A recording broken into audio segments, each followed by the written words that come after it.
Kembali di IDX Opening Bell pemirsa, perdagangan saham di Bursa Efek telah dibuka dan selanjutnya kita akan mencermati kinerja perdagangan saham hari ini.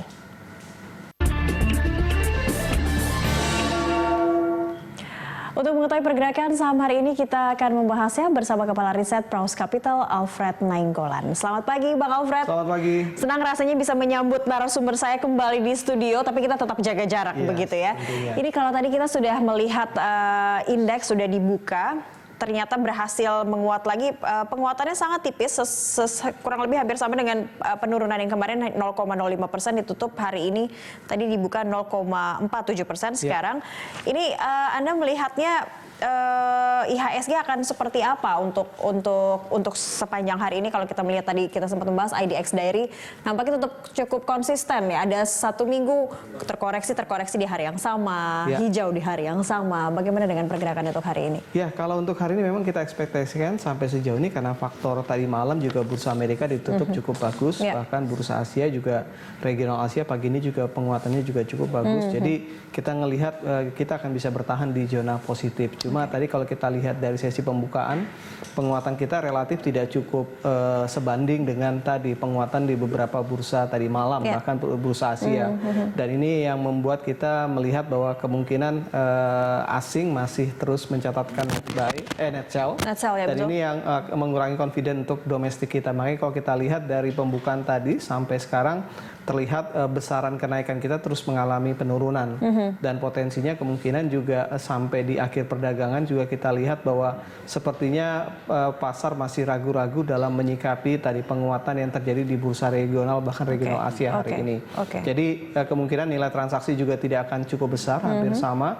Jadi bisa dibilang kita masih banyak menunggu khususnya tadi untuk perkembangan domestik karena kita tahu bahwa cash kita memang relatif masih cukup tinggi ya, dan kalau kita lihat bagaimana asing dari minggu kedua Juni, minggu ketiga, bahkan minggu keempat terus mencatatkan net sell-nya.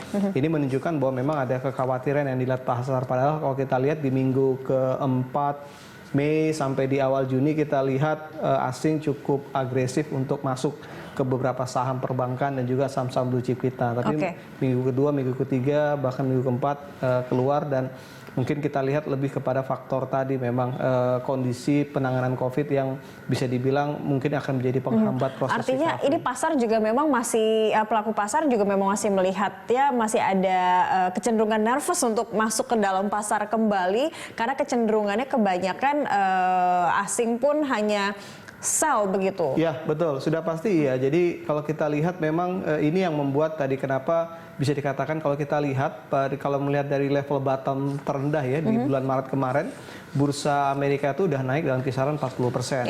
Nikkei kita lihat naik dalam kisaran 35%. Sementara kalau kita negara-negara emerging market seperti misalnya Street Time kita itu hanya naik 25%. Jadi ada gap kenaikan recovery-nya. Dan memang nggak bisa dipungkiri memang kondisi internal yang banyak berpengaruh. Tapi kalau kemarin kita lihat Asia ini kompak semuanya di zona merah. Hari ini kompak semuanya di zona hijau. Ini paling mempengaruhi indeks kita juga. Tidak bisa dipungkiri seperti itu, atau ada faktor lain yang menjadi katalis positif sebenarnya untuk penguatan indeks hari ini selain memang dalam beberapa waktu terakhir Asia. Kiblat pergerakan bursa regional Asia banyak memang mengarah kepada pergerakan bursa besar ya, seperti bursa Amerika. Jadi kita bisa melihat ketika bursa Amerika terkoreksi, bursa Asia juga mengalami hal yang sama. Bahkan kalau kita lihat bahwa ambil contoh misalnya hari ini ketika bursa Amerika tadi malam terkoreksi, bursa Asia mendapat sentimen positif, tapi justru nanti ketika beberapa indeks future Amerika yang menggambarkan kondisi pergerakan bursa Amerika nanti malam misalnya negatif, ini akan menjadi sentimen penggerak negatif bagi bursa kita. Jadi kalau kita lihat memang relasinya cukup solid sekali antara emerging market dengan bursa-bursa global. Jadi kenapa tadi bisa dibilang dibilang serentak karena memang dari dalam sendiri memang minim sentimen. Bisa dikatakan bahwa semua banyak bicara bahwa negara-negara besar, seperti ambil contoh bahwa data manufaktur Cina yang relatif masih cukup bagus, adanya penguatan di atas 50, ini menjadi sentimen kuat bagi harga komoditi. Jadi yang hal-hal yang seperti ini memang membuat pasar lebih mengacu kepada tadi data-data eksternal, termasuk tadi bursa Amerika yang tadi domestiknya pun masih minim, karena domestik juga minim sentimen. Selain minim sentimen juga tidak ada sesuatu yang bisa menjadi katalis positif. Apalagi kita lihat dalam beberapa hari ini sudah mulai ada bicara masalah reshuffle kabinet lah, dan memang pasar juga melihat bahwa program stimulus kita relatif cukup lambat dari sisi implementasinya, dan itu juga yang membuat memang betul-betul dari domestik tidak ada yang bisa menggerakkan atau bisa menjadi katalis positif bagi market.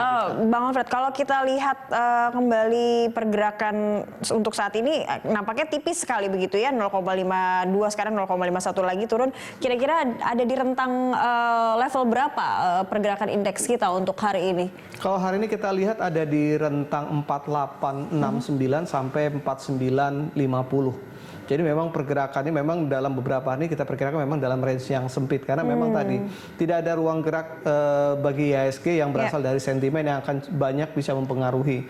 Apalagi tadi ketakutannya bahwa level 49 itu relatif masih cukup tinggi kalau melihat kondisi bahwa data-data belum dirilis. Gitu ya? Data-data kuartal kedua belum dirilis. Jadi memang angka 49 relatif masih cukup tinggi, sehingga tadi untuk naik kembali ke level 5.000 dalam kondisi bursa Amerika yang relatif juga masih pada level 2.500, kemarin tertinggi sempat di 2.700 di awal Juni. Jadi relatif masih cukup ragu pasar untuk melihat bahwa harusnya memang ada ruang kenaikan. Artinya gini, ketika bursa Amerika ada di level 2.500 sampai 2.700, seharusnya IHSG kita ada di level 5.100 sampai 5.200. Jadi kalau kita lihat dari sisi valuasi, IHSG kita yang biasa bermain di 1920 pasca Covid ini sekarang ada di level 16. Sementara kalau kita lihat beberapa bursa besar, kita lihat valuasinya sudah mulai pulih.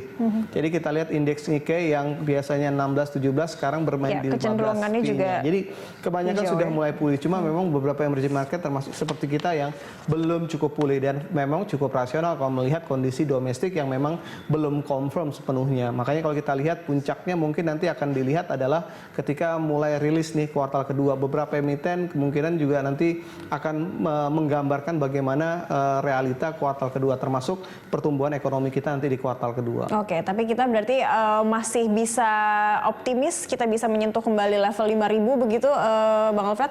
Harusnya iya ya, kalau melihat tadi kita lihat bahwa sampai sejauh ini, sampai saat ini kita lihat bursa global relatif cukup solid dengan ekspektasi recovery ekonominya. Jadi seharusnya kita juga mendapat imbas. Makanya tadi saya katakan bahwa dalam kondisi ini sepertinya seharusnya bursa kita ada bisa bermain di level 5.100 sampai 5.200. Karena melihat Dow Jones juga sudah mulai di 2.500 begitu ya. Betul sekali. Kita masih ada satu segmen, kita akan membahas seperti apa rekomendasi saham yang bisa Anda sampaikan kepada pelaku pasar. Pemirsa tetaplah bersama kami. Aida Eksa Pringbel akan segera kembali usai jeda.